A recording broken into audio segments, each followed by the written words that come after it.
the true leader, the true leader, our leader true with heart so bright, our leader true with heart so bright, guides with compassion through day and night, guides with compassion through day and night.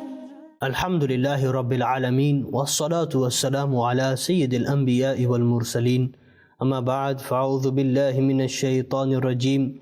Bismillahir Rahmanir Rahim. As-salatu wassalamu alayka ya Rasulallah wa ala alika wa ashabika ya Habiballah.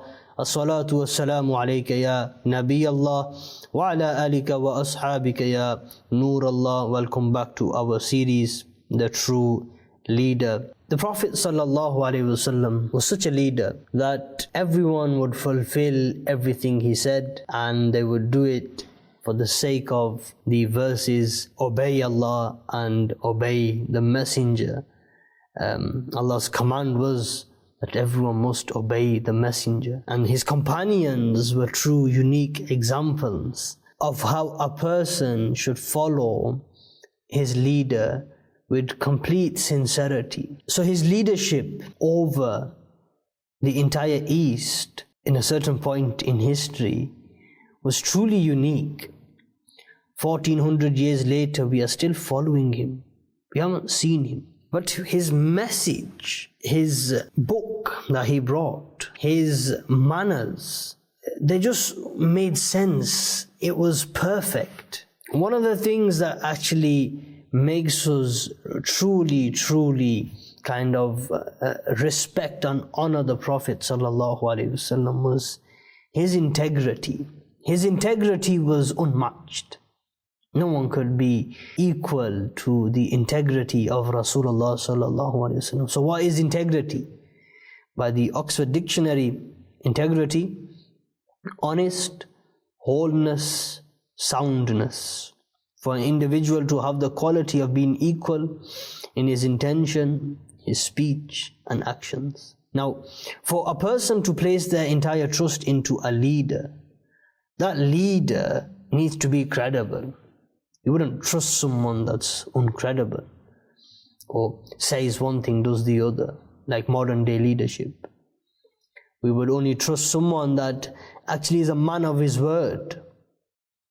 And his word is exactly what's in his mind and heart. And his word is therefore delivered by his action. The Prophet ﷺ says that the faith of a person doesn't have integrity until his heart has integrity. And his heart doesn't have integrity until his tongue has integrity. So for a leader, it is crucial that what he does or what he says, he actually believes as well. If he doesn't believe it himself, then the person who's following or the onlooker is not going to accept that completely. I mean, if the leader isn't too sure about what he is saying, doesn't have confidence, he doesn't have that integrity in what he is saying, why should the follower fulfill that?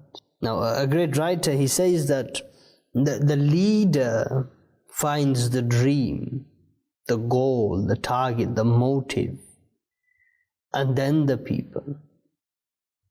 So any individual who has ever been a pioneer in anything, he had this dream.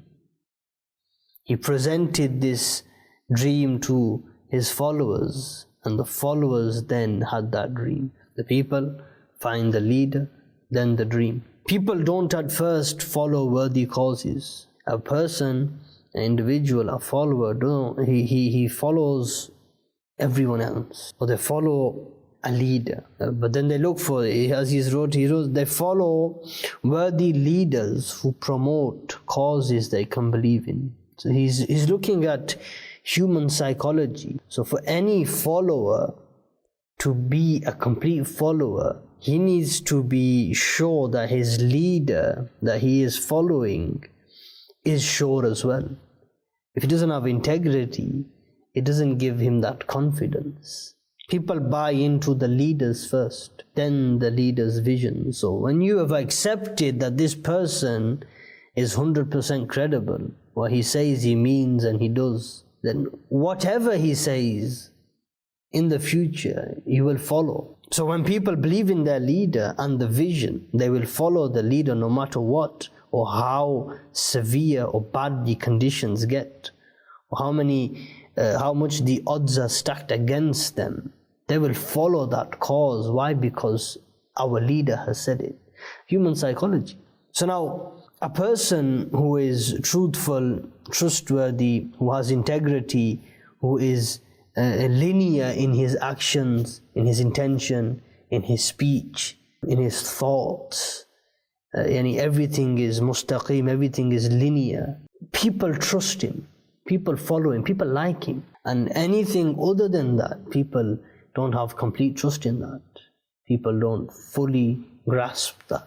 Now, we're going to look at the verses of which involve a person to have integrity. So Allah subhanahu wa ta'ala, He commands us in the Quran. He says that إِنَّ اللَّهَ يَأْمُرُكُمْ أَن تُؤَدُّوا الْأَمَانَاتِ إِلَىٰ أَهْلِهَا.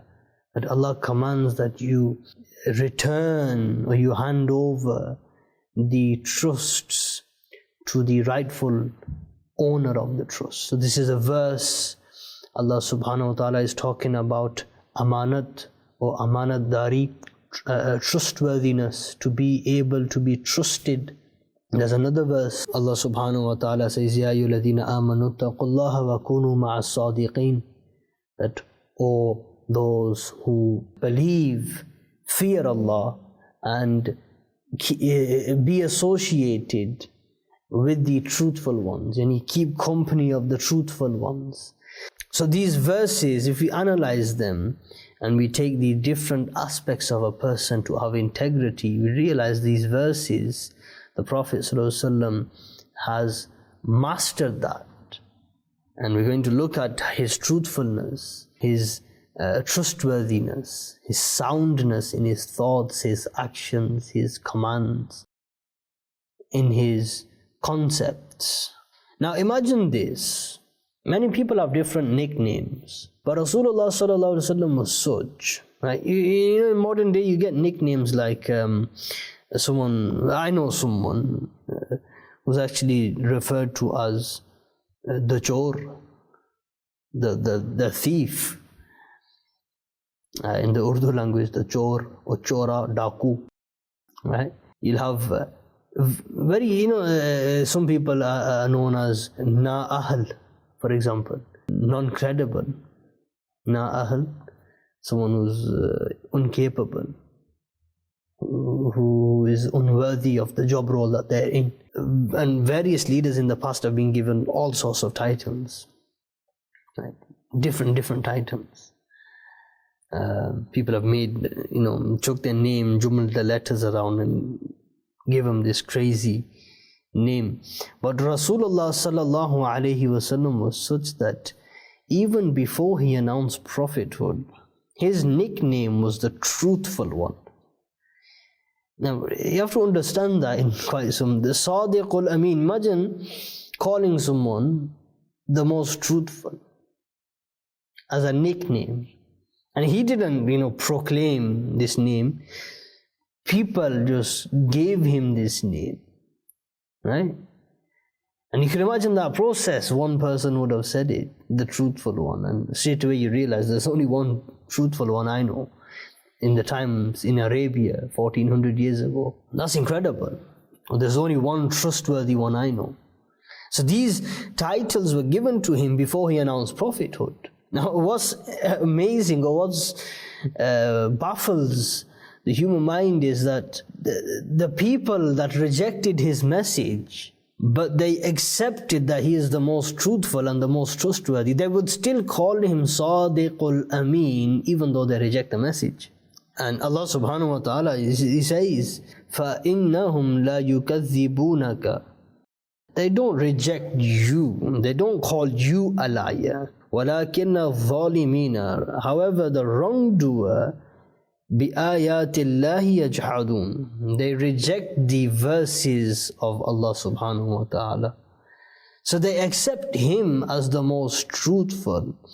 However, they reject the message that he came. And this was actually stated in the verses of the Quran. Allah subhanahu wa ta'ala himself tells us. Imagine this Muhammadul in Arabia 1400 years ago, moments before Hijrah. The leaders of the Arab nations got together, the leader of the Arab tribes, and outside the Kaaba they discussed, right, how will we assassinate Rasulullah sallallahu alaihi wasallam. And what the Arabs used to do, they would give all their assets, their gold and silver and their most precious assets that they would have, belongings, they would give it to the Prophet ﷺ, because he was the most trustworthy. He was the one that even if something happens to my deposit, to my asset, that he is so trustworthy that he'll end up buying it or purchasing it from somewhere and returning me the exact value. That's how trustworthy he was. And everyone accepted that he was the most trustworthy. That if anything happened to my property, Rasulullah ﷺ was so trustworthy that he'd end up paying for it out of his own pocket. That's how trustworthy he was. Imagine this. All the leaders of the tribes have gathered together in order to assassinate. They were discussing, the topic of discussion was, how should we assassinate the Prophet ﷺ? There were 3 different scenarios given. But what we find, which was absolutely, once again, it makes a person really speechless, or baffles the mind, that not one of these Arabs during that meeting was even concerned to a small amount that if we assassinate him, what if we lose our property and possessions and belongings that we have deposited to him? They knew that even if we assassinate Muhammadur Rasulullah, he is so trustworthy that we'll still get our belongings back. They weren't worried about the belongings. Now you try to understand that and try to explain that to someone. That's how trustworthy he was. They just knew that he will never do anything wrong to our possessions. He's not that person. And this was the situation which baffles my mind. And every time I come across this scene or this portion of history, right, I find it amazing. And the Prophet ﷺ, he sent everyone to Madinah Sharif, but he stayed behind himself. And scholars have mentioned the reason why he stayed behind was to return all the possessions back to their rightful owners. And truthfully, that was their loss, that he is returning them. That was their loss. You try to understand that yourself. Abu Jahl, you would say, the biggest enemy of the Prophet ﷺ in that time, even he didn't reject the Prophet ﷺ. Abu Jahl said, "Inna la nukadhibuka." We don't reject you, we don't call you a liar. You're not lying, you're telling the truth. وَلَكِنْ نُكَذِّبُ بِمَا جِئْتَ بِهِ. However, we reject what you have come, the message you have brought, we reject. We don't reject you, we reject your message. Right? Very subtle difference. We're not rejecting you as a person. You are truthful, you are trustworthy, but we reject your message. Akhnas, he was another tribe leader, and he was en route to Badr with 300 of his tribemen, soldiers, to join the army of the disbelievers. And he just wanted to ask Abu Jahl this question, so he wanted to ask him in privacy, in private, and he got this chance at a certain point during their travels where he spoke to Abu Jahl and he said, "Abu Jahl, tell me, the message that Muhammadur Rasulullah has come with, is he telling the truth or is he lying?" And Abu Jahl said to him that, how can he lie against Allah when we still call him Sadiqul Ameen? He has never told a lie. Rather, and this is what Abu Jahl says, he says, rather, since the hosting of the Hujjaj and the center of decision making is already amongst the duties of the tribesmen of Abd Manaf, a certain tribe, what would be left behind if prophethood is granted to them as well? So Abu Jahl didn't reject Rasulullah as an individual, he rejected his message, and that was for political reasons. After hearing this, even Akhnas, he decided to pull out of the army, and he took his 300 tribesmen back. Even he realized that I ain't going to fight against someone who's truthful. And this was the Prophet ﷺ. These are just some examples and some narrations. There's loads regarding the example of integrity delivered by the Prophet ﷺ up unto his followers. So as a follower, we should try to increase our integrity. And if we are in positions, for example, if you're a teacher, or if you're an imam, or if you're in any sort of position of authority where you're a father, even a father, a simple example, simple psychology. The father, if he's not praying, right, and he wants his child to pray, there's no integrity, there's no wholeness in that. And likewise, if the mother is not covering herself, but she wants the child to be fully covered, it won't work. The child would sit there and think, you don't do it yourself. You want me to go mosque, right? You want me to do X, Y, and Z. You're not doing it yourself. Lead by example, they say. And to summarize, if integrity was enveloped in a single body, then there is no one in God's creation that has more integrity than the final Prophet ﷺ. He lived by his word, and his word became the light of guidance for billions of Muslims ever since. Allah subhanahu wa ta'ala give us true understanding. Join us again, inshallah, next time. Sallu ala al-Habib sallallahu ala Muhammad sallallahu alayhi wa sallam. The true leader, our leader true with heart so bright, our leader true with heart so bright, the guides with compassion through day and night, the guides with compassion through day and night.